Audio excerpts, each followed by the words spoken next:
Hi అండి, అందరికీ నమస్కారం.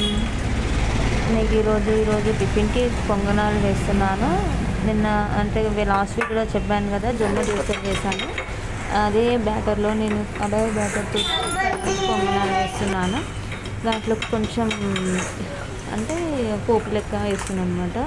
కొంచెం ఆయిల్లో జీలకర్ర, ఆవాలు, పచ్చి శనగపప్పు, మినప్పప్పు, పచ్చిమిర్చి, ఉల్లిగడ్డ వేసుకొని ఫ్రై చేసి పసుపు వేసి అది అందులో దోశ బ్యాటర్లో వేసి కొంచెం సాల్ట్ వేసి మిక్స్ చేసుకోవాలి. ఇలా చేసుకున్నాక దాన్ని బాగా మిక్స్ చేశాక ఒక పొంగనాల ప్యాన్ పెట్టి అందులో కొంచెం ఆయిల్ అప్లై చేయాలి. ఆయిల్ అప్లై చేసుకొని ఇలా కొంచెం ఆ బ్యాటర్ని తీసుకొని ఒక్కొక్క దాంట్లో వేయాలన్నమాట. ఇలా 1 by 1 వేసుకున్నాక మనము ఒక చిన్న మూత పెట్టుకొని దీన్ని కవర్ చేసి సిమ్లో మాత్రమే దీన్ని కుక్ అవ్వనివ్వాలి. హైలో మాత్రం కుక్ అయితే మాత్రం లోపల ఇన్సైడ్ కుక్ అవ్వాలన్నమాట. ఇంకా లిడ్ పెట్టుకొని 5 minutes అట్లా చిన్నగా అది మనం కుక్ చేసుకోవాలి. ఈ చట్నీ టైప్ నేను బేసన్ అంటారు, బొంబాయి చట్నీ అంటారు అన్నమాట.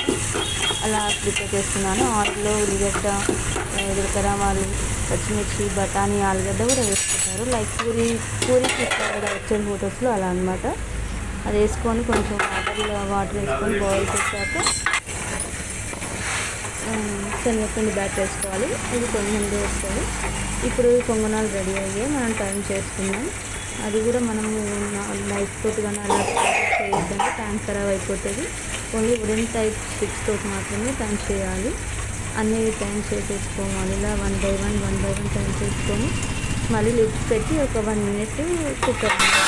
అటు సైడ్ మళ్ళీ కుక్ అవ్వాలి కాబట్టి లిడ్ పెట్టేసుకొని కుక్ అవ్వాలి.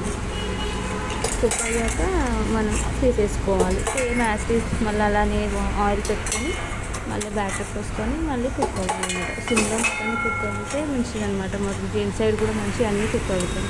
ఇలా చూడండి, చట్నీలో బేసన్ శనగపిండి బ్యాటర్ వేసేసి మిక్స్ చేస్తున్నాను. ఇది బాగా మిక్స్ అయినాక ఒక 2 minutes అట్లా సిమ్లో ఉడకనివ్వాలన్నమాట. లేకపోతే పచ్చి వాసన, శనగపిండి వాసన వచ్చేస్తుంది. 2 minutes ఉడికించిన తర్వాత స్టవ్ ఆఫ్ చేసుకోవాలి. ఇట్లా 2 minutes కొంచెం ఉడకనివ్వాలి. మీకు నచ్చితే లైక్ చేయండి, కామెంట్ చేయండి.